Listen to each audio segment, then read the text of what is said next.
We teach people to live by a guiding question. We say it's just simple to ask, what does love require of me in this situation? If you don't know, this is Michael Bridges, our executive pastor of the church. Everybody say hi, Michael. And we have been working really hard to pull this off, what we're about to talk. And I say pull it off in the sense of lots of planning. And so what we want to do is we want to talk a little bit about our future and about what's going to go on. And to do that, we want to start by reminding everybody of our mission. And vision for the church is we want to what? Move people closer to Jesus, right? Because we all recognize that we all start in different places, and so we got to move people closer to Jesus, right? And so that's the mission and vision of the church, the mission of the church. And the vision is that everyone would have a healthy, intimate, passionate, growing relationship with Jesus. If you don't have that down yet, you probably haven't read our discipleship book, and that should be your Christmas homework. Okay? In fact, if you have some family members and you're like, I don't know what to give them yet, we have a bunch that you can grab and make that happen, all right? Just shameless plug on behalf of the church, okay? And then I want to remind you about 3 areas of focus for the church, just so that we're kind of moving from big down, but we have 3 groups that we target. We target men between the ages of 28 and 37. Now, someone will pause and go, well, why do you do that? Why not women? Why do we do that? Good question, Mike. I'm glad you asked. We target the group because if we can get the husband, the rest of the family will come. Statistics are somewhere between 90 and 92% of the husbands that come, the entire family comes. But if we just get the mother, statistics say somewhere around 15% of the rest of the family comes. So that's a huge thing. So when we talk about how do we minister to the whole family, we actually would say, okay, if we want to do the whole family, we need to target husbands. That doesn't mean we don't care about ladies. It just means that we strategically have tried to say, how do we do church, saying, this is for unchurched people, we're going to target men, we're going to target children and youth, and what does it mean to try to build a community that unchurched people want to be? So that's who Faith Ignited is, okay? Here's the big news. Some of you are aware of this. It's time to move.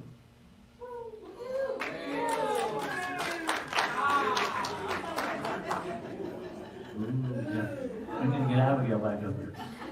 Now, let me start by saying thank you to Rona. In fact, next week at the end of our service, I'm going to go over there and personally say thank you. They've been wonderful hosts. In fact, we've taken advantage of them. And I say that because they've just allowed us to use this room and just blessed us. That being said, we're out of space.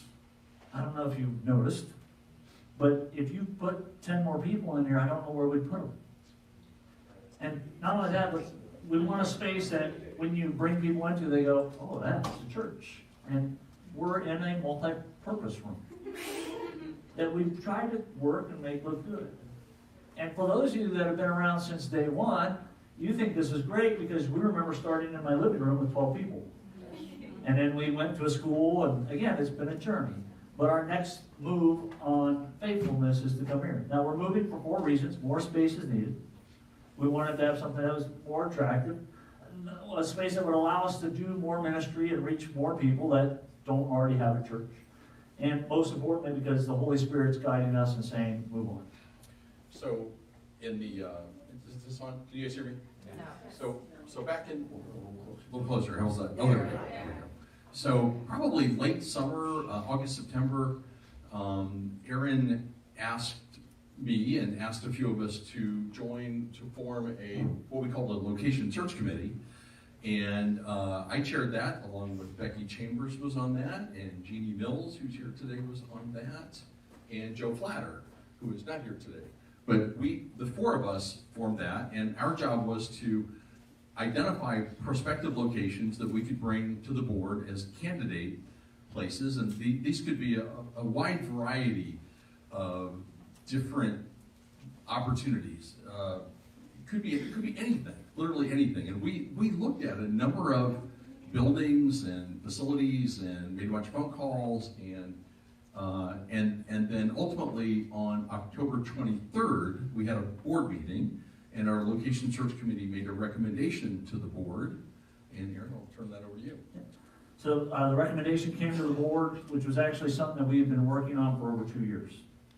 And when we started, we didn't really have a clear picture of how this would work 2 years ago. But what we have decided to do is to go to the Emerge Recovery and Trade Initiative building and to move our church into that building. Now, some of you may remember just a couple weeks ago when Missy spoke here, and you may be very excited about this, as you should be, because the opportunities here are going to be amazing. And for those of you who don't know, where is this place? It's the old Greene County Career Center.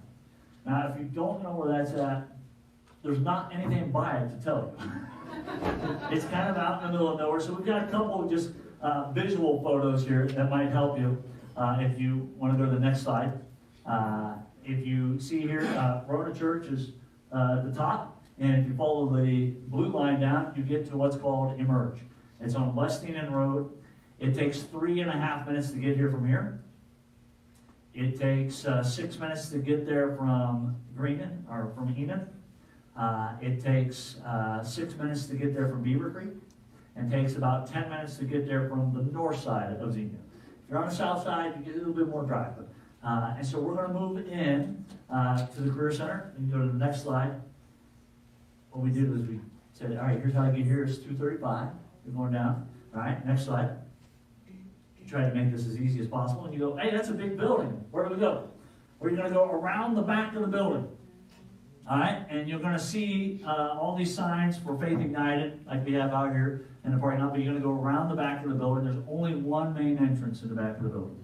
And so, just if you've not been there, or if you're not Steve Holmes, who worked there for 20 years, the main road right there, you'll see that. As Aaron said, it's around back, and so the green roof you can see on this picture right here, that is over what used to be the cafeteria. Maybe some of you went there for events and things like that, because it was very well used for, I've been there for events. And so it's a very, very big space that we will have the opportunity to be using, which can hold a few hundred more people, Aaron, which is good news. Right. There's great parking. There are, it's going to be a wonderful facility. And something I want to share is that with all three of the members of our board, now Jeannie had knee surgery, so she was not able to go out on some of the field trips.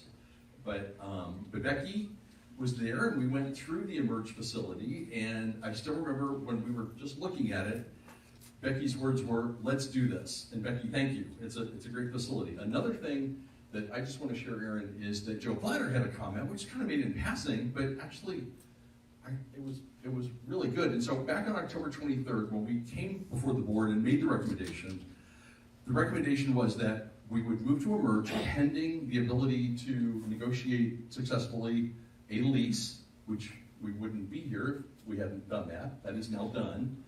And the second thing was that our location search committee not finish its work, but we actually continue looking for what I would call a more traditional church home.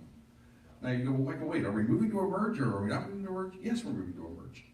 But in time, and we can take our time and where the Holy Spirit leads us, we want to keep looking for a building, a place. It could be a storefront. It could be a church that no longer needs their building.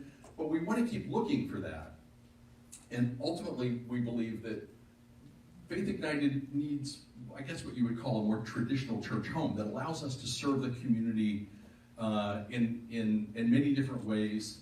And what will we do with Emerge? The plan is we'll keep Emerge also. We've been one church, two locations before, and we can do the same thing then. So there's no hurry for us to go find that building, wherever that is, wherever God leads us.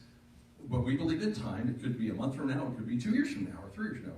God will present something to us and say, this is a place for Faith Ignited to put up a sign, say this is our home, and we'll keep serving at Emerge as well. So there's a couple questions that we know you're going to ask, or that you want to ask, in the midst of our move. And so what we try to do is anticipate those, and we've got 7 of them, all right? And so the first one is, when do we move? Great question. We're going to have our Christmas Eve and Christmas Eve service at Emerge. And Aaron, why is that? So this is why, is because some of you are going to invite friends. And they're going to come to church because it's Christmas. And that is the number one time for a church to have visitors. And instead of inviting your friends to this place and then saying to them, but this isn't where we'll be next week, which is as confusing as can be, right? You're going to invite them to home, the new home. That's at Emerge.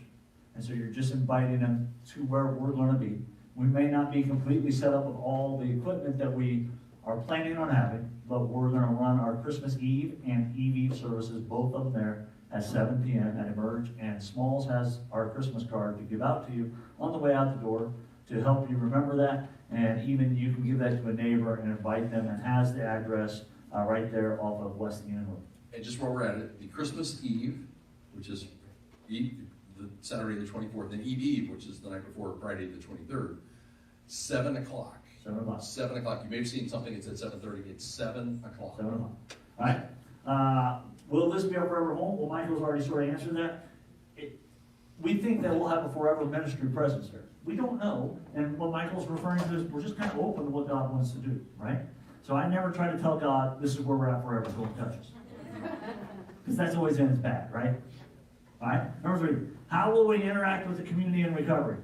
So the recovery ministry that they're going to have 50 beds for men, 50 beds for women, 25 for emancipated youth out of the foster care system. They're not operational yet. They're still under construction. They're still remodeling all that area. We're going to be in there long before any of that takes place. Okay? How will we interact? They're going to need lots of mentoring. In fact, that was one of the pieces behind us starting the men's group, and why we hope as the new year comes along to start the women's group, is because they need people come along who are outside of the program who will just sit and talk to them. Maybe go out back and shoot some hoops, or we'll just go for a walk with them around the building, or sit them aside and say, hey, I can show you how to knit something. They just need friends, just like you and I, just like everybody who's on a recovery journey from sin. Now, I want to be clear. We're all on a recovery journey, right? Some of us just happen to name what it is a little better than others. For some, it's alcohol or a drug. For some of us, it's sin, and then we all go, I don't want to name any other sins, right?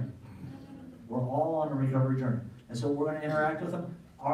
No one is forced to attend our service on Sunday or our weekly programs. That's not part of their program, and they're not going to force anybody.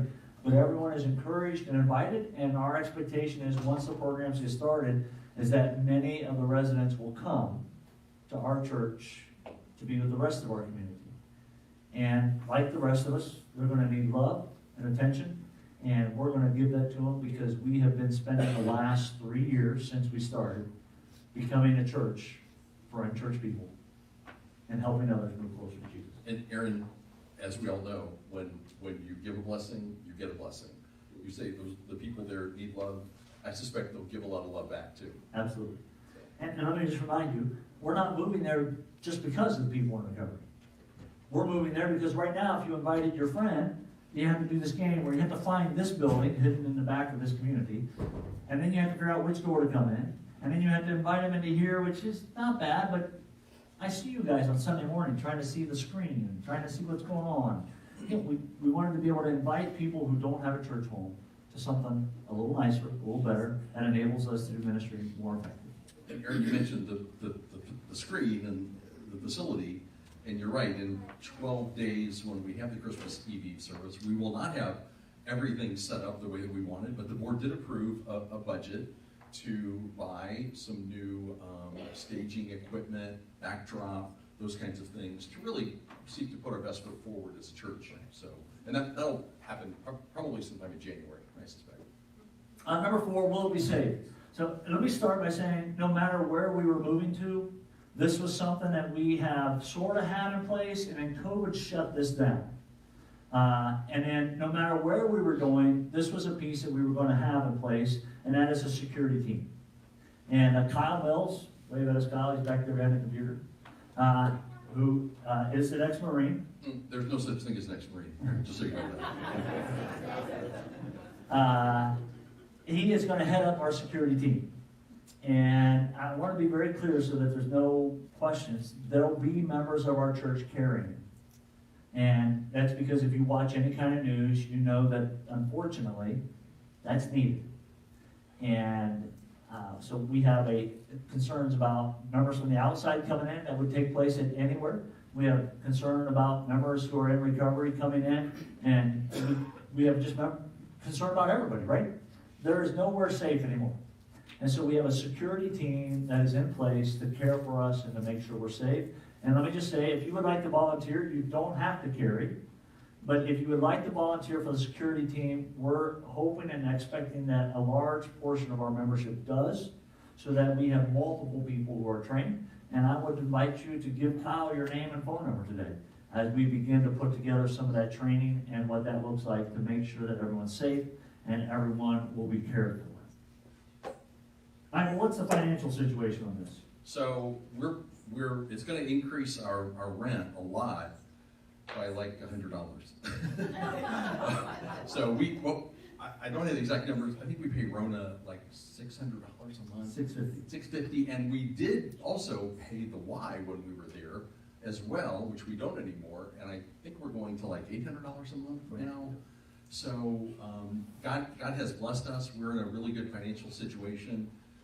Obviously, the majority of our costs have to do with staff and staff benefits, and so and we do have an endowment, kind of a rainy day fund to fall back on.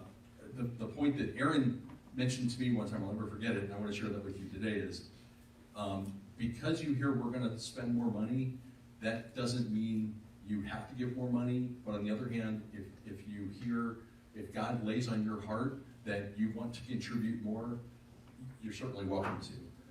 We have taken great pride at Faith Ignited. We're not the church that sits here every week and says, give us money, money, money. I don't even remember the last time we even talked about that. God provides for us, and He's an amazing God, and He has, and He will. But the financial part of this is kind of a no-brainer, so yeah. How will we be able to effectively reach more people? I want to be clear. The place we're moving into has a bunch of people in recovery already there, or at least it will.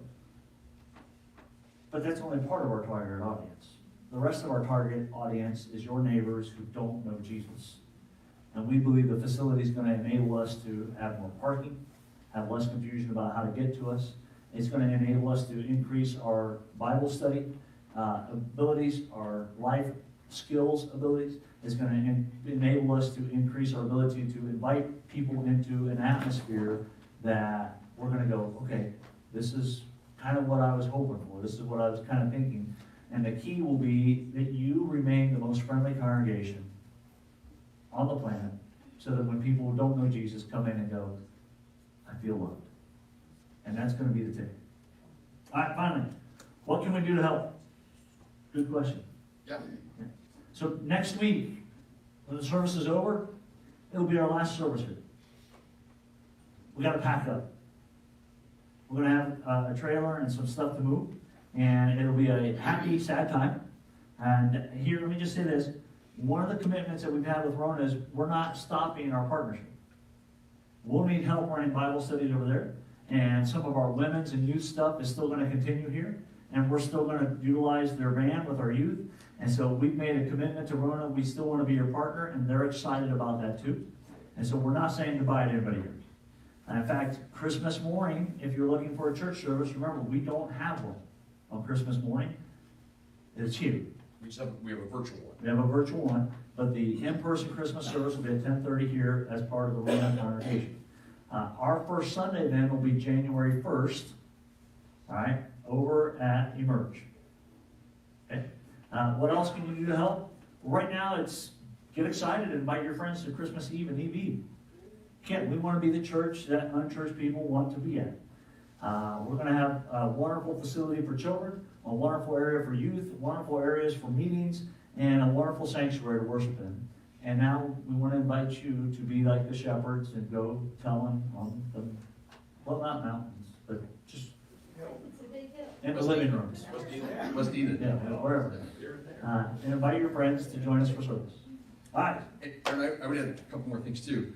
What else can you do to help? You know, if God leads you to make a special offering to help cover the new equipment costs and things like that, feel free to. Is it necessary? No, but I would never want to take away a blessing that God asks you to do God said, hey, put another $5 or $100 or something, you're welcome to do that. It is also the end of the year, and some people up there giving right at the end of the year. You're free to do that, and if that's something God calls you to do, please feel free to do that. You might also ask about, in the building, do we have the entire building? Is it all ours? Let me be more specific. There is the, it was the cafeteria. It's really the big room. If you're familiar with that, that'll be ours to use as we need. Can Emerge use that? Yeah, they can use that. We've got it on Sundays, but it'll be ours to use. There's also a storage area there that's a lockable storage area right off of that room, and that's where we'll be putting our equipment. It's a nice area. There's also a room that is literally, if this was the worship area where we will be, there's a door that goes to the children's area. So the children's area is right behind the door. It's right there. If parents want to go peek in there, they can. It's just adjacent to that. You're right off of that. And then there's another room, room 230, that we will have. It's one of the old classrooms, and we'll be able to use that for all kinds of various things that we'll have. And so, and I think if we need more space later, or we need space on a given night, we can just ask and probably use something special. And then the whole outside area, during the summer months and things like that. It's great here because we have Rona Hills Park that is right here. Well, their whole back area is huge. And so Abigail, with regard to the youth, it's kind of unlimited out there in terms of the space. So other questions? Anybody have a question? Oh, Same time? 10 o'clock, yep, same time. Well, Christmas Eve and Eve will be at 7. But the worship time will be 10 a.m., just like this. 10 a.m. I see another hand over here. Anybody else have a question? Are you allowed to bring friends? Yes, you are allowed to bring friends. That's perfectly fine. Highly encouraged. Yes. Yeah, Do they have chairs already there? they already have chairs. Yep. Tables, chairs, all that. Yeah, the budget that the board approved, I think it's about $22,000, and it's really for the staging and the backdrop, and what else, Aaron, is in that? There's some walls and other equipment to help make it look nice. But we don't have to buy chairs or tables, they're already there, which is wonderful, so. They'll have a cafe, like that serves sandwiches and soups, open shortly after the first year that many of the people in recovery are learning culinary arts skills. So if you are someone who goes out to eat after church, you can walk down the hall and go out to eat. And in that facility, it's actually owned by Emerge, which is the idea behind this recovery are some men who've gone through recovery themselves over the years, and they had different companies that do plumbing and HVAC and things like that, and so they operate out of that building, and then they will train individuals who are coming through recovery in those trades, assuming they would like to be trained, and offer them to be part of their company if they want to. So they're providing opportunities for them to have employment. There's also a call center, but it's active throughout the week doing things like that. And so if you pull in and you see a bunch of trucks from 5-star, it's 5-star HVAC, 5-star plumbing, 5-star whatever. And if you need plumbers or HVAC, feel free to call 5-star. In fact, our friend Mike Captain works there. Let me say thank you to you. In case you don't know the history, we moved into here right before Christmas, 2 years ago. And now we're going to move into there right before Christmas. It just seems to be the way God is moving us, and we're going to be faithful. We're going to take the next steps with God. It's a little scary. It's very exciting. Next Sunday we'll be back here. It is our last Sunday here. And then we'll load up equipment and move out there and spend the next week and a half setting up for Christmas Eve out there.